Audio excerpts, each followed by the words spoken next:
Welcome, everyone. Welcome, welcome, welcome. It's my honor and pleasure to be with you. This is not for everyone, and that's the point. So, today we're going to be talking about positioning for power and profit using the Market Positioning Analyzer. So, it is super fun and exciting to be with you. I welcome you in as we explore one of the important core growth elements, the idea of having a clear position statement that you can use to help you grow your company. So, I have a few questions for you. Do you ever feel like your company is doing great work, but being overlooked or misunderstood by your customers? Are you blending in with competitors when you know your offer is actually stronger, smarter, or even more meaningful? Is your team unclear or inconsistent when they describe your company and what you do and why you do it? And would you love to finally, as a brand and as a company, claim the powerful, distinctive position in your market that builds loyalty, trust, attracts ideal customers, and actually increases your company value? This is why we're here today, folks. This is the reason that we are here, so that you can begin to stir something deep within you. This is the moment to lean in and to start to find out where your position in the market really lives. So, market positioning is the image or identity of a brand in the target consumer's mind relative to competitors. So, positioning is here to differentiate you, your company, your offerings from competitors in a way that builds preference for your brand among your most coveted target prospects and customers. The ultimate goal of market positioning is to occupy a distinct and valued place in a target customer's mind, leading to increased loyalty, equity, and competitive advantage. And so the whole idea here is for your company to be positioned right in the place in the market where you are seen as distinct, desirable, and different. So today we are building on the idea of having a flywheel for your company, a growth flywheel. So every concept we talk about in each masterclass is on one of the core growth elements. Today's is the positioning statement, one of the legs of the flywheel. And we're going to use the Market Positioning Analyzer, which you can download right now from aforceforgood.biz/weekly-tools. We put out a fresh tool every week and keep it out there for free for 1 week so you can try it out and use it. And then also this masterclass is here so that you can implement it right away with your team. You're going to define your market positioning, and you're going to identify ways to put it into action through a high leverage habit and one high potency action. So let's go right in and get this happening. So why do you need to define market positioning? Lots of reasons. First off, it creates clarity for everyone in your company. When you have a market position, it creates deep clarity about where you stand, what you're building. Second thing is it sharpens your competitive edge.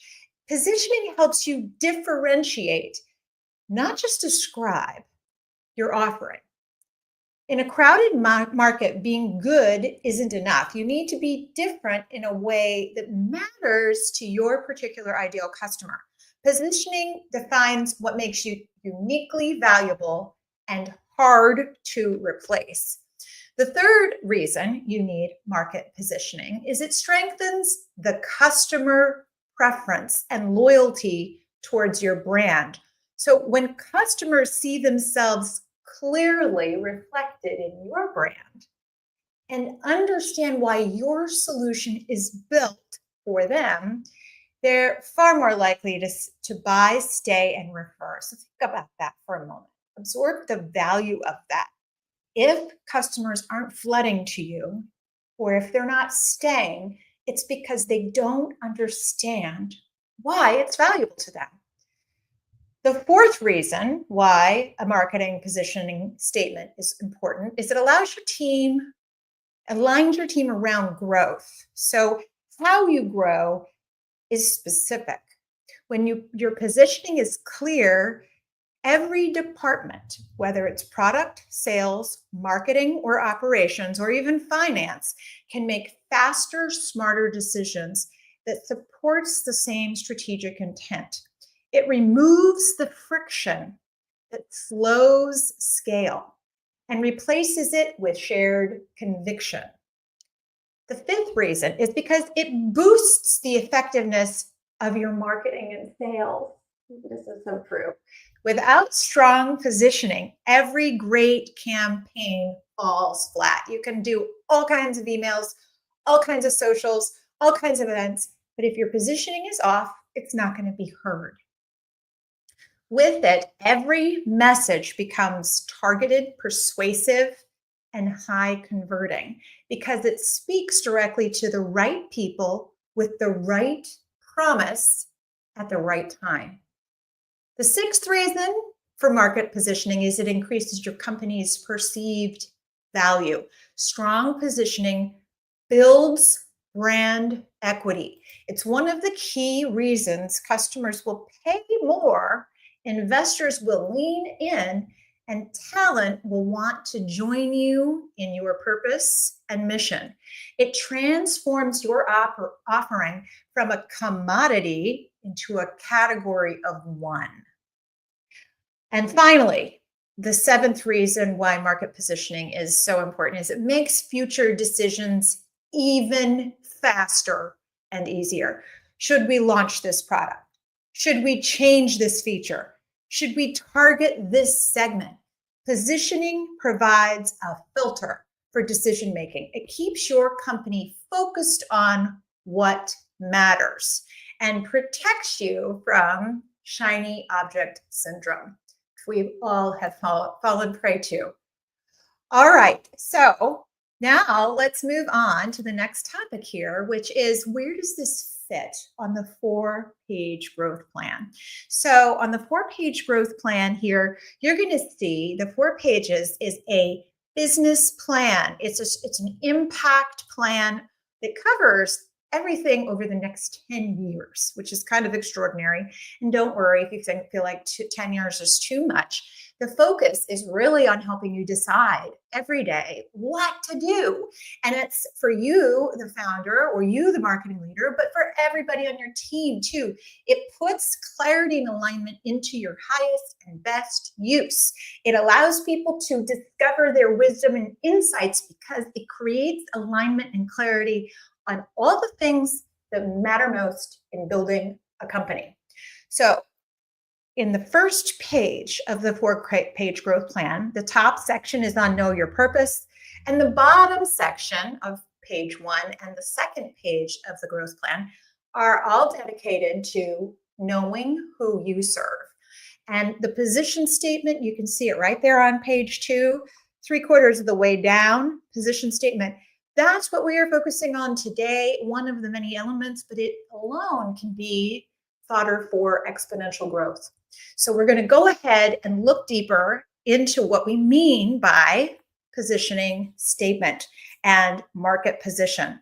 So uncover your market position. We're going to do this with the incredible market positioning analyzer, and we're going to do it by uncovering your market position in 4 ways.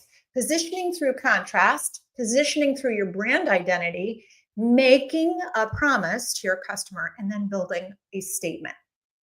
So again, we're focused on becoming distinct, desirable, and different as a brand, as a company. So position through contrast. I've talked about this in other master classes before. Positioning can relate to a lot of factors. So you want to be able to position through contrast. So what level of quality, what price. So think about your market. Where do you fit? What are the brands known for being super high quality? And what are the ones that are known for being less quality, more of the value option? Which are priced high and which are priced low? Your company might be focused on selling directly to customers or only to business. So there's also that contrast. So you could have a competitor that only sells direct to consumer, whereas you sell only direct to other businesses. So that's a contrast. Also, who you sell to in terms of the size of your customer. The size of the companies you serve might be solo entrepreneurs, micro businesses, mid-sized companies, or enterprise-sized companies, right? It might be residential versus commercial. So whatever it is that starts that contrast, you want to start to get a sense of that, because when you're in your business every day, sometimes you lose track of what the contrast is in the minds of your customers. So consider how your brand contrasts with the other options available to customers in your market. Think about it as your customer would. What are the other companies doing the same thing that your company is doing? So the market doesn't need another version of them. It needs the fullest expression of you. So by finding where the contrast lives, you'll be able to articulate and really own the place that is meant to be for your business.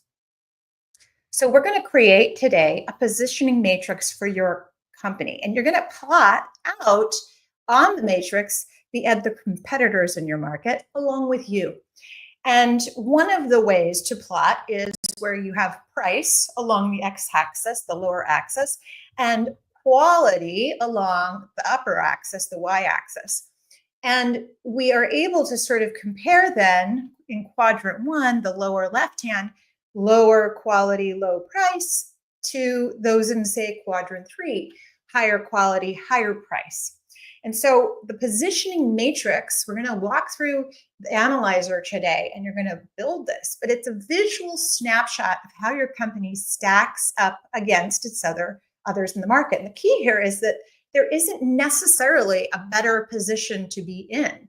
It's just knowing which position to own. The only place I would say you don't want to be is in this lowest quadrant 4 over here. It's that low quality, high price. It's a very difficult place to be, right? So you don't want to live there. You want to live in quadrants 1, 2, and 3. And we're going to go through and describe what each one of those quadrants represents. So here, I want you to think about right now the companies that are in your market, and think about which ones are kind of on the lower price and they're known for lower quality, right? So you might find something down there, so captures price sensitive customers looking for most affordable, isn't as particular about quality, enables high volume sales due to low price points, and reduces production costs, focusing on basic functionality. So some of these high, thinking of retail brands like Alibaba, for example, they're very low priced. Shine, very low priced. You can buy lots of it for lower quality, lower price. It's down here in this quadrant 1. That's a place to own if you're a brand that likes to sell high volume. The second quadrant is this low quality, high price. So sometimes we can get away with this when we start to become really good at branding and marketing. So this captures price sensitive customers looking for the most affordable options, and it enables high volume sales due to low price points and reduces production costs and focusing on basic functionality. So some examples of companies like this that have lower perceived quality in particular ways, but a higher price. So like a Southwest Airlines is a great example of this, that has not as many bells and whistles, but it's selected where it's going to be really good and have quality, right? They're going to be on time. They're going to have lots of trips. They're going to get in and out, right? But they're not going to give you they're not going to give you a meal. They're not going to give you a glass of champagne. There's going to be none of that, right? The service is going to be different. The same would be over there for like an IKEA. I mean, really, you're not even going to get a piece of furniture that's been made. You're going to have to take it home and make it yourself. But it's going to be of a particular value. It's going to be look really cool and have modern features to it. And so that's a sort of an example for their quadrant two. Quadrant three is that high quality, high price, right? This is the McKinseys of the world, right? The Bain Capitals of the world. These justify premium pricing with superior product quality and innovation. So this is the Mercedes-Benz of the world. It enhances brand prestige and exclusivity. It attracts affluent customers who want to pay more and achieves higher profit margins per sale. All right, so think about where you fit in this quadrant and where you would like to fit and where there's opportunity, white space for people to enter. So on this next slide, we're looking at, and I'm going to change the view here a little bit so you can see this a little bit better. Okay, so when we look at this, you can see here on the position matrix, we've got the same idea here. And this is kind of the idea behind it, where you can choose, what do I want to be? Do I want to be the high-end leader? And that's kind of way up in the top right-hand corner. That's the high quality, high price, the Mercedes-Benz. So some examples are Apple, Rolex, Tesla, right? Do you want to be the best value overall? So kind of in the middle, a little bit above, not perceived quality is like mid-range, and the price is sort of low mid-range. And that's where you get the IKEAs, the Hondas, the Uniqlos. Or do you want to be a niche specialist? And this is where you have high quality, low price. You have a slightly different twist on the way you're delivering it, or so that you can lower certain other costs and make it work. So this is companies like Trader Joe's and Warby Parker and Everlane. And then you have all of the budget options, the lower quality or the lower service, right? Lower price. And that's the Dollar Tree, the Spirit Airlines, the ZTE rental car, or rental phones. So these are all sort of ways to think about the position in the market. So start to plot out in your mind or on a piece of paper where your company sits and who are the other players that are also serving the same customer.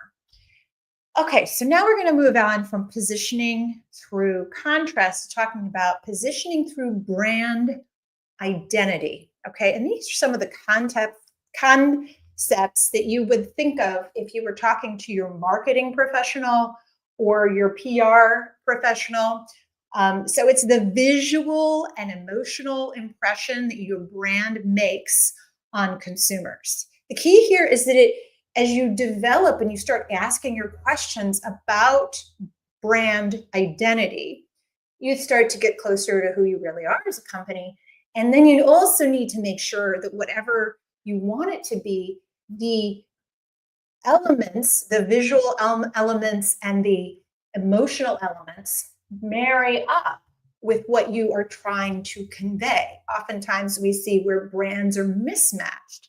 And so again, if you're positioned in a particular way, for example, you're positioned as a Mercedes-Benz, but your colors are all screaming psychographics that really go with a lower market, like the bright red colors, then you are probably going to be less available for that market, less of mind. So by intentionally choosing a brand identity that resonates with your customer, you build connection, trust, and understanding with your target market. So the way you do this is by what colors you're choosing, what fonts you choose, the typography you choose, which images you use, and which symbols. Let me just talk to you a little bit about this, my own brand, Force for Good. So it's intentional that it is for women, but it also is not meant to scare away men. And so it shouldn't feel, I didn't want it to feel uber feminine. So intentionally, it's the font is very powerful and strong and not feminine. And the color, the primary color we use is a dark, dark purple. So it's got a hint of feminine, but it has also a lot of that blue in it, which is very masculine and very business oriented and very trust based. So it works in that way. We intentionally try to use a lot of blues because too much pink is not going to resonate with our total market. So then we also speak through core messages, tone, and words.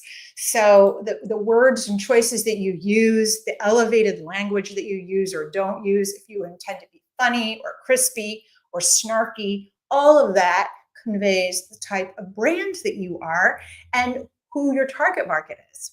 So your market position is not just what you say, it's what you embody in all of your content, all of your collateral, all of your messages. So the next piece here is in the way that we make a promise. So part of our market positioning is that we make a specific promise to our market. So a company promise is your clearest, most compelling commitment to your customer. So it's important to distinguish here. We have a core purpose, which is the fundamental reason why your company exists, the purpose. This is different. This is a promise. It's a value you consistently deliver, the urge or problem you solve, the distinctive advantage you bring, all distilled into a single promise that your audience believes, trusts, and can remember. And so it's not a tagline or a mission statement. It's a strategic declaration that answers the simple question, why should your ideal customer choose you? What is it that you're promising them that they know they're going to get? So think about that. What is it your customers know they're going to get from you? And then what we do is we build it all together in a position statement. So a position statement is a declaration that summarizes a unique brand's value and its promise to the market. So we use this Mad Lib.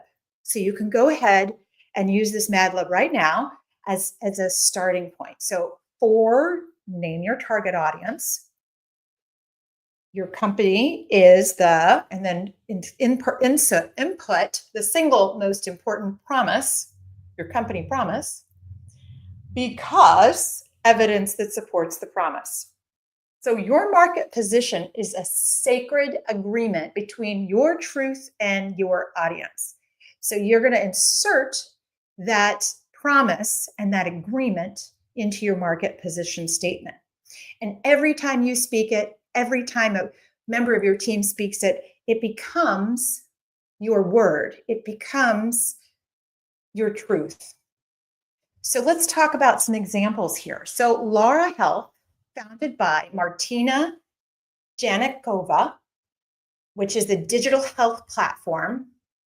So their market position statement is for medical practices seeking to improve patient outcomes and profitability. So that's their market. Laura Health is, and here it lists them for it, here's the promise, the all-in-one remote patient monitoring and telehealth platform. And now we hear the evidence because it automates care delivery, maximizes reimbursements, and enables scalable, high-quality care without additional staff or visits. All right, so that's one example. Let's move on to another example. Let's look at, and by the way, these are all SaaS companies. So they're all different SaaSes, right? And they're all feeding different markets, and they sound completely different because their target audience is different, their promise is different, and the evidence that they use to support the promise is different. So the second example is a company called ActiveTrack, and it's a workforce analysis company. It does the analytics for workforce. And it's for it's for enterprise leaders and operations managers. ActiveTrack is here's the promise, essential workforce optimization platform. And here's the evidence, because it unifies productivity, compliance, and workforce planning analytics, delivering measurable ROI and enabling data-driven decisions that maximize workforce investments. All right, so these are two examples. There's more here you can read. And so we're going to go on to the next slide where we start to work on your position. So go ahead and pull out the Market Positioning Analyzer. You can get it at a forceforgood.biz/weekly-tool. It's free and available for download until, let's see, June 8th. Sunday, June 8th at midnight. It will come down. And until then, you have access to it. So we're going to walk through the steps. First, we're going to build your position matrix, which we showed you some examples earlier. We're going to explore your brand identity, fonts and emotions and so forth. We're going to articulate what makes you different. We're going to declare your company promise, and then we're going to craft your position statement. We are boiling the ocean today. So let's go straight into part one, craft your position matrix. So to get your mind focused on what matters most, we want to begin by giving your energy towards writing down your core purpose, your 100-year vision, your 10-year impact goal, and your core values. So bring those to mind before you start to go deeper into crafting your position matrix. Having that strategic information top of mind is essential to building your position matrix. So there are master classes and tools for each of these core growth elements: core purpose, 100-year vision, impact goal, and core values. Or you can write down whatever feels right to you. All right, next, you're going to identify your market. And again, this is the who, what statement. There is also a tool for that. And then you can identify your 3 core competitors, where there's also a tool for that. But go ahead and write down who you serve and what you deliver to them, along with your 3 core competitors. So this is giving you a little bit of the soil in which you're going to plant the seed of your position matrix, and then your position statement. All right, so the next thing we're going to do is we're going to choose your matrix dimensions.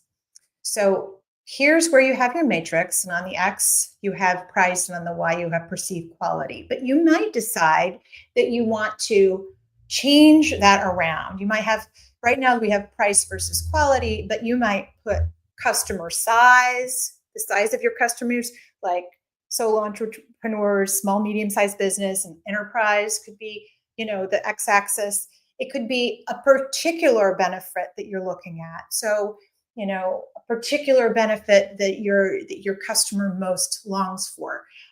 It could be innovation versus reliability, customer experience versus operational strategy. So think about, what are the elements that are most prized by your customer? How does your customer think about you and your market? And what are the qualities that they use to assess whether they want to work with you? So access, so we look at it, one option is innovation versus reliability. So some companies are super cutting edge, innovative, and others are more traditional, legacy. So you could put that on the X-axis.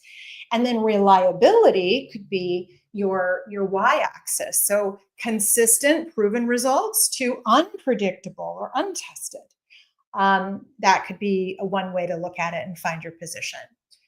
The second area we talk about here is the customer experience versus operational efficiency. So think about this. So this is like on one level, you have a very high touch, customized, personalized customer experience, right?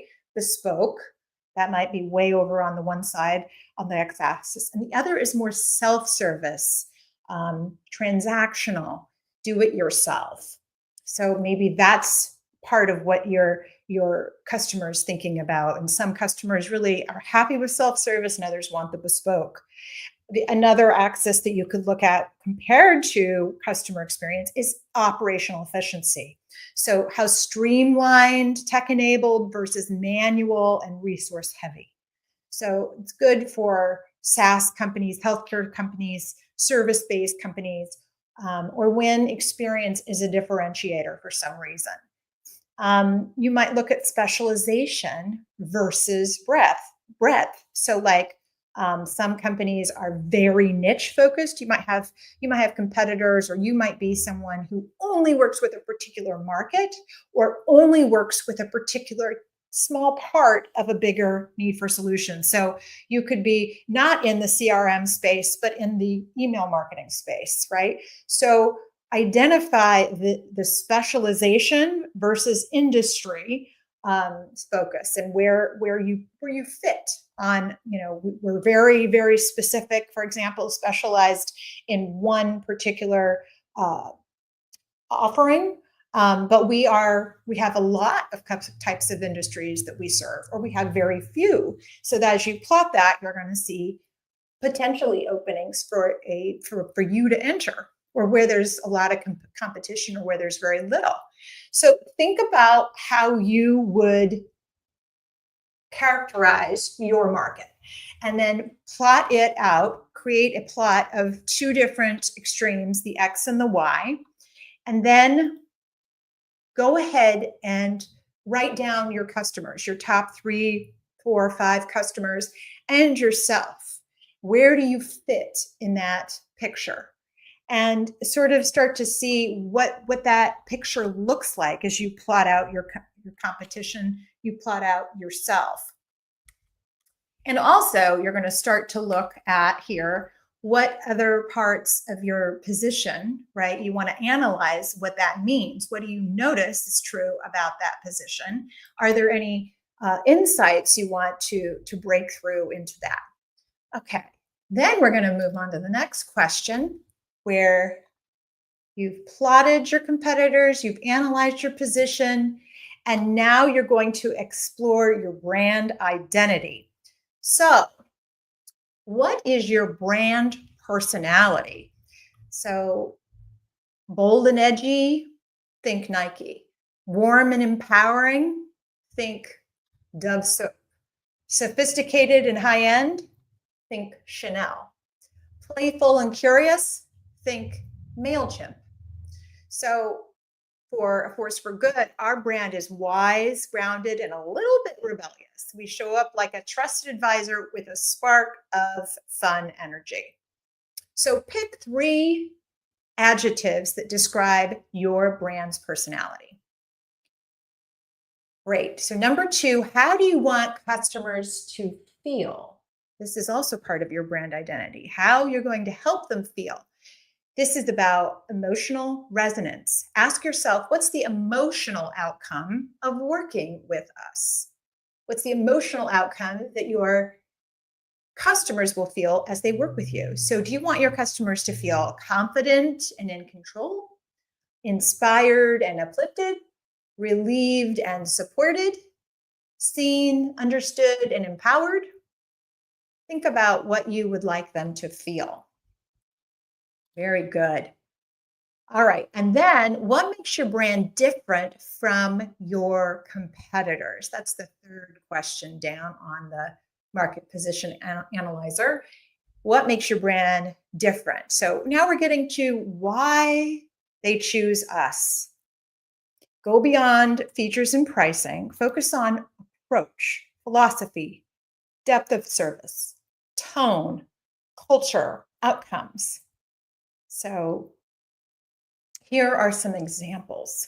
So you might start out the space. You might think about how do you answer this? Unlike others in the space, we Combine high level strategic thinking with hands-on implementation. Most competitors do one or the other. Unlike others in our space, we sell a product that focuses on building a movement. While others focus on tech, we focus on the human behind the tech. So think about where you fit. Brand identity is the soul of your positioning. Get this clear and everything else will align. Your messaging, your visuals, your pricing, and your sales. Great. So now we go on to the next page and we ask about elements of your visual brand. So how do you communicate your brand visually? What are your brand colors? Write down what that is. And then I encourage you to go look and see what are the psychographics of those colors. What does that communicate? What are the fonts that you're using, right? What are the fonts that you're using? And look to see, is it a serif font? Is it a sans serif font? Is it a type of font that has calligraphy in it, human writing? All of these things communicate different things to the market. So a serif font often signals heritage and sophistication. So a serif font has little hooks on the end of the letters, right? Whereas the sans serif just has very modern letters. A sans serif font leans modern and minimalist. A script font might signal creativity or approachability. Also, what are the images that you use? People, landscapes, symbols. Is it mechanical? Do you tend to use things that are hand-drawn? I was talking to a founder recently who has started an online platform called The Bow, and it's specifically for it's for people who are in recovery, and all of their imaging is handcrafted. It's illustrated, has a very specific look. Great example of imagery that goes along with a brand. Apple has amazing imagery. You can go and look what kinds of images they use. Within the Force for Good brand, the choice of using a flywheel, right? And then making the logo part of the flywheel, right? All of that is very intentional. So for us also, all of our images that we try to use on our socials are meant to be emotional. So I always talk to my social media team about not just what is the words on the page that we're saying, but what's the emotion behind it. So don't create an image that looks like the mechanics. Create an image that looks like the feeling. So for another company, they would want it to look very mechanical because that would be their brand positioning.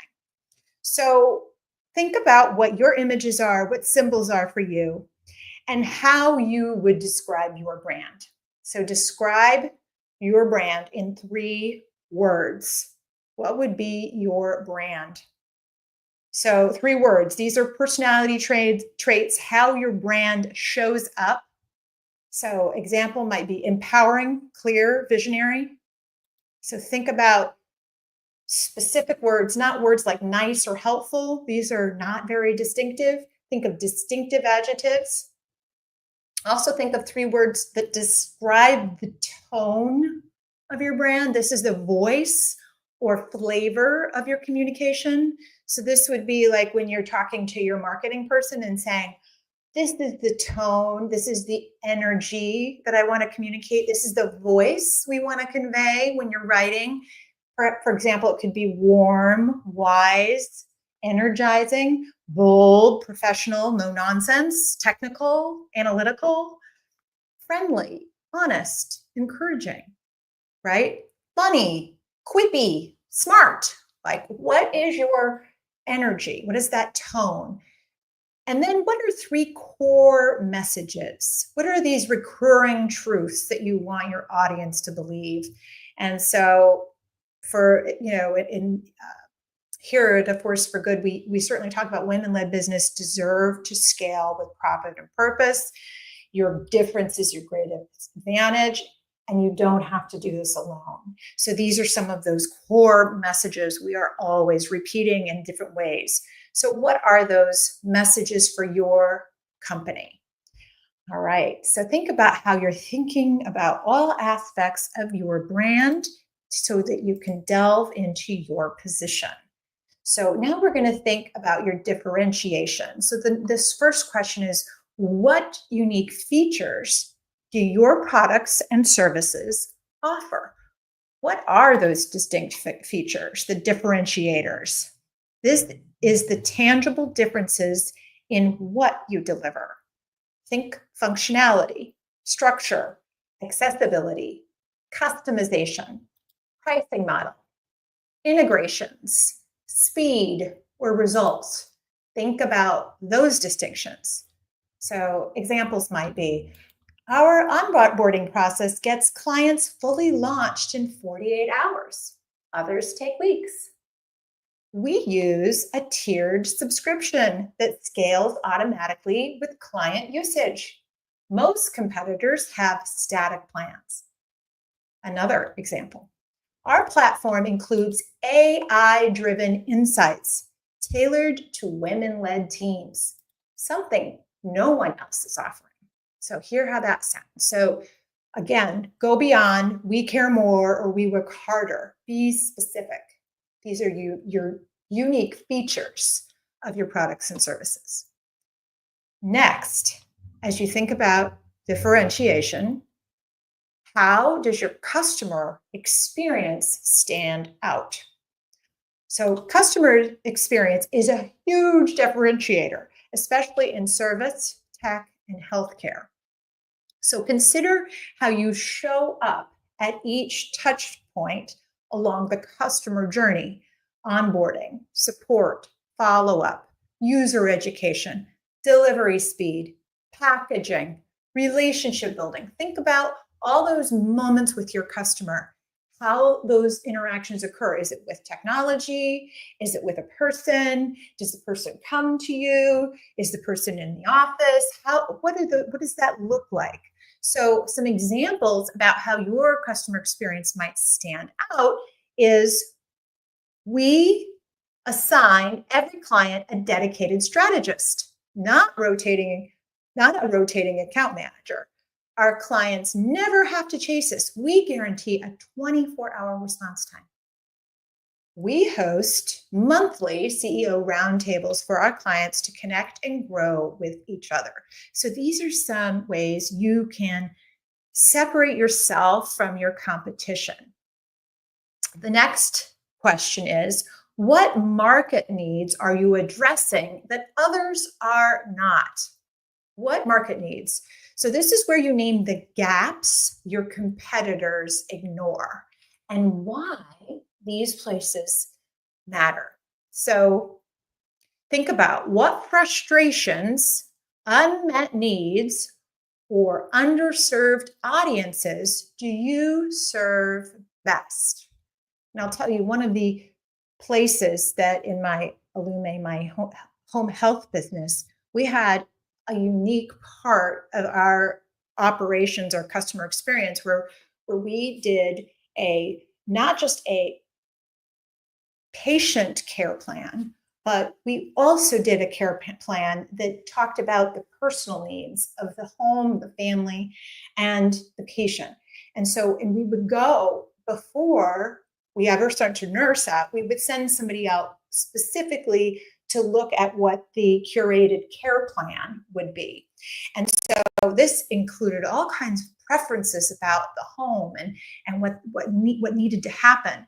And this is because having people come and go out of your house can be very uncomfortable if it's happening all the time. So other agencies were not doing this at all. So this was this curated care plan that we constantly were updating and making sure that we were really meeting the desires of the home were being met.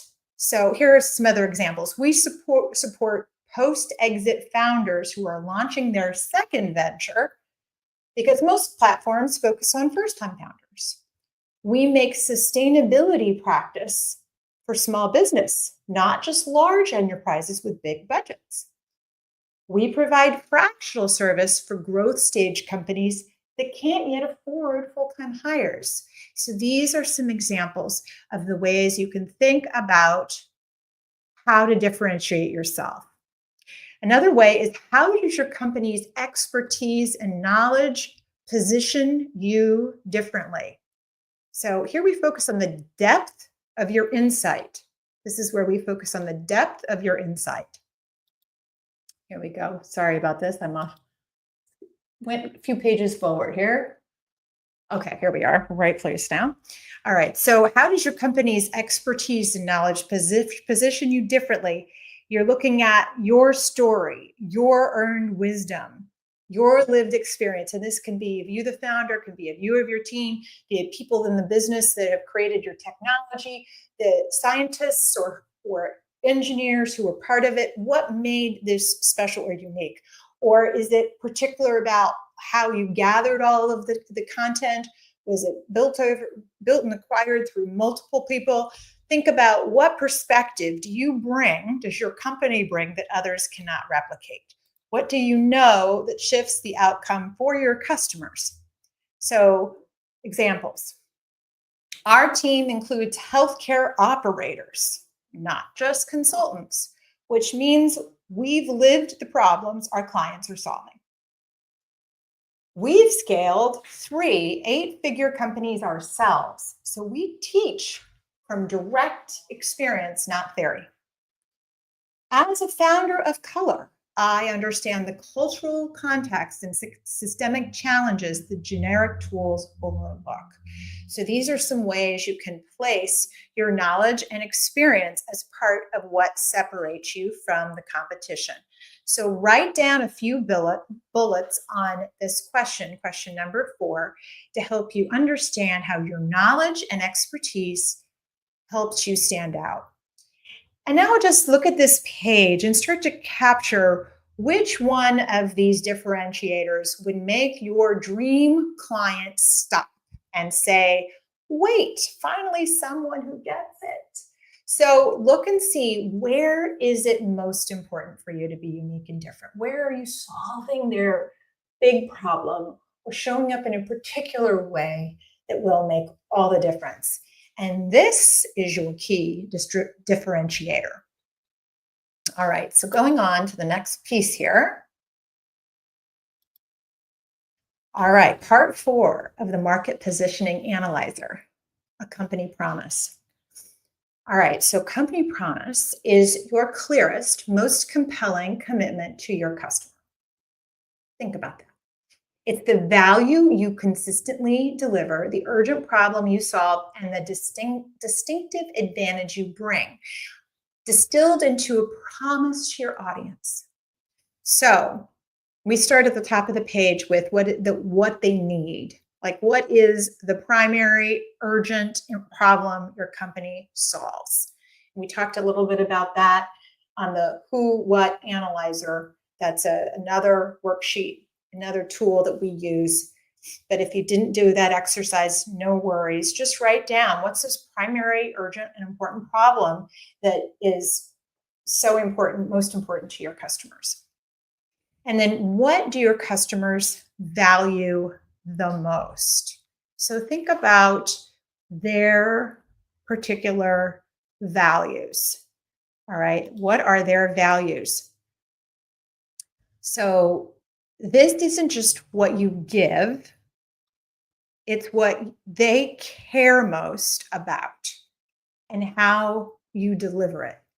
So this was a big part of the Illume package. It was, everybody was providing nursing care, but how we did it in this remarkable care way, where we had a curated care plan, and we found out how people wanted everything to be done in their homes, and how they wanted to be spoken to, and when they wanted to be spoken to, and all these details. So the examples could be, they want speed without sacrificing quality. They care about being seen, understood, and empowered, not just served. They value personalized guidance over one-size-fits-all advice. They want ease, trust, and expert support without hand-holding. So what makes them choose you over the other companies? So write that down. And next, the question becomes, what is the unique strength of your company? This is what you do better than anyone else. It could be your approach, your team, your depth of knowledge, your tech, your lived experience. So it could be examples of we combine deep industry expertise with emotional intelligence, rare in our space. Our proprietary framework turns abstract vision into practical execution. Our founder has built and exited 3 companies. Our advice isn't theoretical. So, what is that primary unique strength of your company? And then the fourth, how does your company impact customers' lives? Look for both tangible and emotional results. Don't just think about revenue, think confidence, clarity, and wisdom. So, what are those impacts? We give founders their time back and their energy. Our clients leave with a clear strategy and the self belief to execute it. We help teams communicate better, grow faster, reduce turnover. What is it that your brand is delivering to the customers? How does your company impact customers' lives? And then we can begin to answer the question. Question number 5, which you're going to find on the next page. What is the single most important promise? What is the single most important promise? This is your company promise. And this is where you ask yourself, what is the single most important promise your company is committed to delivering consistently, confidently, and without compromise? This is the commitment you stake your reputation on. Okay, so your promise should be specific. It should have a high value outcome. It should be believable and achievable and yet bold, but not inflated, emotionally resonant and strategically smart. Okay, so we promise to help women founders scale their companies with clarity, profitability, and freedom without burning out. So think about what would be your big promise that you want to make to your customer. What are you willing to guarantee with your whole brand that will happen every time? And then go ahead and write down what that promise is. This becomes your company promise. And the next piece then is, why should your customer believe in this promise? This is where trust is built. So if your promise is the what, this is the how and the why, right? So your evidence can come from your experience, your results, your credentials, your methodology, your values. So why should customers believe in your promise? You have experience with 500 customers across 12 industries. Your clients reduced churn by 40% in 6 months. It could be whatever. Our team has scaled and exited a certain number of companies themselves. We use a proven proprietary framework. We don't just say it, we build trust through transparency, follow through, and care. We've been given 5 stars through the Medicare CMS guidance system, whatever it is that will help to say that, yes, the promise you're making is the promise that you can deliver. What promise are you going to deliver, and how do you demonstrate that you are delivering it? And so now the last piece here is where we go on to develop your position statement. So your position statement is the declaration of everything we just discussed. It's a declaration that summarizes your unique value. So without thinking too hard, just go ahead and draft it right now. So and then write your target audience. So who you serve, the specific market you serve. All right, and then you write, comma, your company name, ABC Company, promises to, and then write your promise, your single most important promise, the promise you make to them. For your target audience, our company promises to make this promise. We can promise this because, and then what's the evidence that shows that you can support this promise? So this is your position statement. And it's grounded in all that context, right? And along the way, you also thought about all the elements, your visual brand, your brand positioning, where you fit against your competitors, right? What your promise is, what your customer needs. So this is all grounded. Your core purpose, core values, long-term goals, 100-year vision. All of this is now right here with this statement. So congratulations, you have drafted your position statement. So go ahead and add it to your 4-page growth plan as one of the core growth elements. And just notice that this is going to help you be distinct, desirable, and different. And now just acknowledge yourself. You've just created clarity, knowing, and power. So what did you realize about your company's unique space in the market? What did you reveal about the market that you didn't know? And what insight felt like a turning point? Maybe there was a sentence, a moment, a truth that shifted your perspective. Where did you see you were maybe dimming the light of your company? You weren't really sharing the light. You weren't saying, look, this is really a brilliant part of our company. And how are you ready to stand more boldly in this difference, in this brilliance? What language or clarity emerged that you're excited to share with your team, your customers, your investors? And what promise or truth now feels non-negotiable? What's that promise that your company must own, protect, and lead with? And just remember that when you speak from your center, the message finds its mark. All right, so now we put this on position statement onto your 4-page growth plan, right? The center of your whole business existence. And every week we come back to it. Every week we fine tune it. Every week we put it into action. And now go ahead and create a high leverage habit to help you every week do something, every month do something that will put your market positioning top of mind. Something like every Monday, review your position statement with your leadership team. Just put it in the agenda, one of the repeating agenda items. Maybe build a weekly LinkedIn post around this company promise. Maybe host a 15-minute Friday recap with your team to identify where your messaging aligned or drifted with your positioning statement. That would be cool.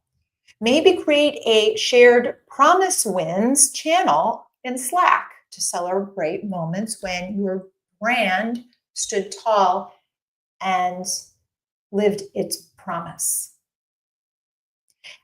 So pick one habit you want to implement. You're starting to see that like you can add to the existing rituals, the daily, weekly, monthly rituals you already have, and just embellish. And so these things become, each new core growth element becomes part of those rituals. And then what about a high potency action?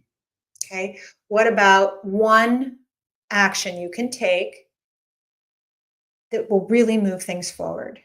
Ignites progress, removes friction, signals change to your company. So what's a bold action you could take in the next 7 days, or I would even challenge the next day, to put your market positioning to work? Update your website homepage. Rewrite your sales pitch. Add your company promise to 5 pieces of your company collateral. Host a feedback session with 3 customers to validate your unique position promise. Train your team on how to describe your company in one clear sentence, your position statement. So host a training this Friday and bring in pizza or sushi or whatever you love. Have an ice cream social and deliver your position statement with them. So today we boiled the ocean. You defined your position market statement. You also looked at all different parts of your positioning, including your competition on a matrix or in a graph. You've looked at where everybody sits. You looked at your brand in terms of the visual elements, the feelings of your brand, the messages of your brand, and you decided on a company promise. You did all of this with the market positioning analyzer, so you can probably see how you come back to this and use this tool again and again, maybe all of it, maybe parts of it, and you integrated all of this into your 4-page growth plan by adding that marketing positioning statement. You might now see other elements that you want to shift. You identified a single high leverage habit to recur and one action to do in the next 7 days. So you did something powerful today. You clarified the promise that only your company can fulfill. So next, what can you do? The next step is to be sure to pick up a copy of A Force for Good. I can't seem to get this to go in the right place. Here, pick up your copy of A Force for Good.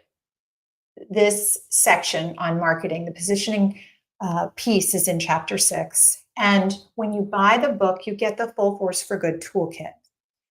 You also get instructions for each tool. You get the full Force for Good system. And you can get it at aforceforgood.biz/book.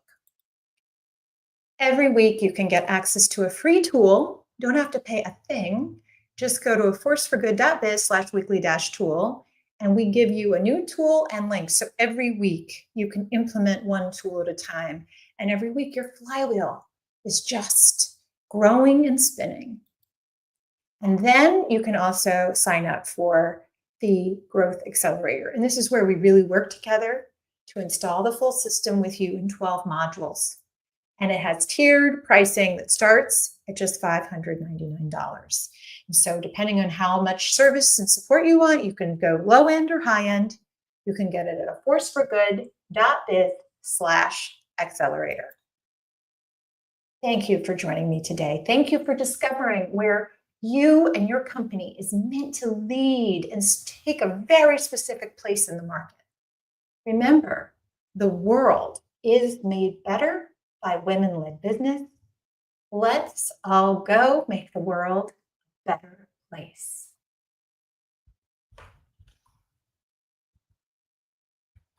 Have a brilliant day.